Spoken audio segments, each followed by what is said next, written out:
on 101.9 WDET FM. I'm Tia Graham. And I'm Robin Vincent.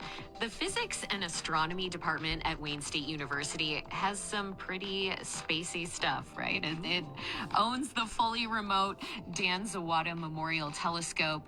It gets a lot of use in the department's teaching and research activities. And recently, the telescope moved from the tiny town of Rodeo, New Mexico, to Mount Palomar in California. We'll find out why in a moment.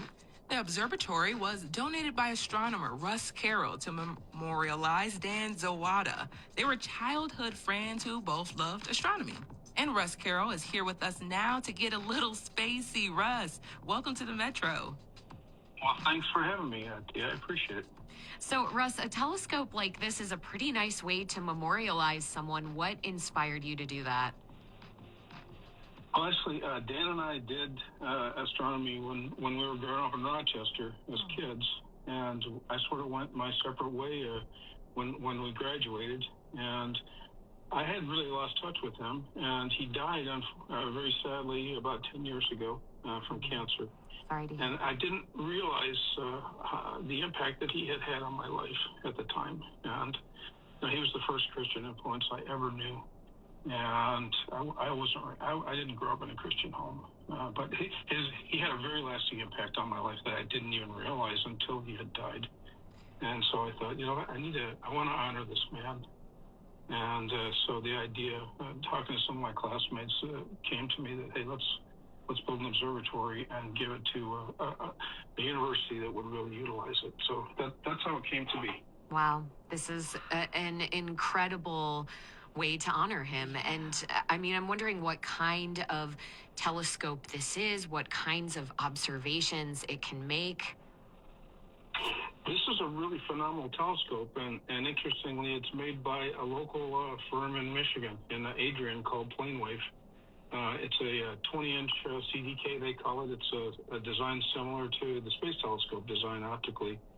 And it has very advanced camera, robotic mount to move it and aim it. It's fully automated, so that the researchers at the school simply use a browser to program or tell the observatory what they want to observe, and it goes out and opens up the dome and runs all night long and collects data. And by morning, the researchers have data collected from the night before, so they don't have to interact with it at all, other than to just ask for the observations they want to make.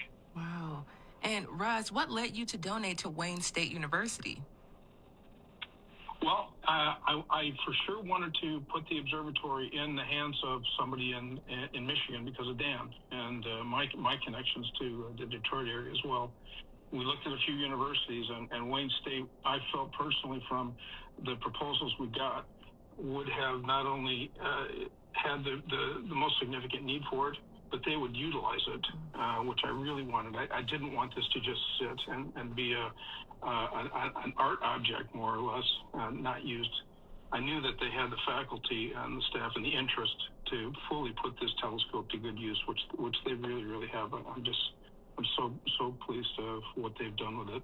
Yeah, we are absolutely fascinated with it as well. Once we found out here, the Metro team just instantly decided to just run with it. I want to say thank you to Sasha Bacon, who is associate producer with Created Equal, for bringing us this conversation as well. If you're just tuning in, we're chatting with astronomer and philanthropist Russ Carroll about the Dan Zowada Memorial Observatory and its recent move. So how is this observatory maintained? It's fully remote, right?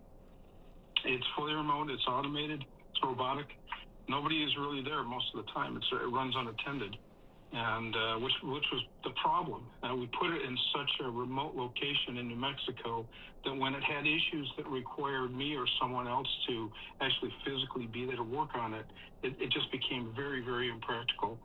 We had more support initially, but as people's lives changed and we lost someone, unfortunately, to passing away, it got harder and harder to support the observatory physically in Rodeo. So we decided that the best plan was to either put it in a managed facility or when the property came along and available to us to purchase up in Mount Palomar, I thought, oh, this is perfect. It's only an hour away from where I live. And it's an easy drive for me to get up there and work on it when it needs, human intervention. Okay, this makes a lot of sense. I heard a Wayne State astrophysicist describing Rodeo, New Mexico as really this perfect place for the telescope. He said it's in the middle of nowhere, and that means clear skies and very little light pollution. But now you are close by, close enough to where you can intervene when necessary. So absolutely. Okay. I can remember one year where on New Year's Eve, the dome froze open and we had a storm coming in. So I literally had to hop in my RV and drive 10 hours to get out there and make sure it didn't get snowed on. Happy New Year. I didn't want that happening again. Pretty epic plans. You get a redo this December.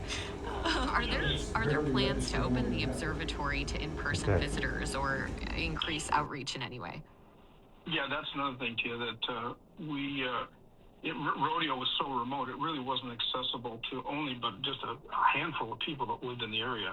And now on Mount Palomar, we're within reasonable driving distance of almost 25 million people that live in Southern California. So it opens up a lot of opportunities for us to have public outreach events and things like that, which we'll be doing. Russ, what, because I'm going back here, you talk about going in and checking in on it yourself. Are you going in with a toolkit and a tool bag and you're getting down and dirty with it? Yeah. I tell people I'm like a lighthouse keeper, when something breaks, you're it. You got to fix it. So, but it's been very reliable and a real joy for me to work on, and it keeps me young. What about, in Mount Palomar, what is the level of light pollution there? Certainly compared to the crystal clear skies in Rodeo. Yeah. Well, that was one of our concerns. We're because we're so close to these big cities, the entire western horizon has a glow on it. But there's an interesting phenomenon that Southern California has much of the year, and that is at dusk, we often get a marine layer that rolls in, and so you get very thick clouds covering up the lights of Southern California, but yet the mountain is above it. So we've actually gotten better data up there. We were shocked that, we did gain 2,000 feet in elevation, which has made the imaging better, but the light pollution hasn't been nearly as bad as we thought it was going to be because of that, the clouds, and modern cameras also can handle it better. Sure. We're getting better data than we were getting in Rodeo, ironically. Well, we love that. It is all about the data and those beautiful inversions that we get on the mountain. Russ Carroll is an astronomer and philanthropist. He donated the Zowada Memorial Observatory to Wayne State in honor of his friend and for his love of space exploration. Russ, thanks for joining the Metro. Oh, thank you.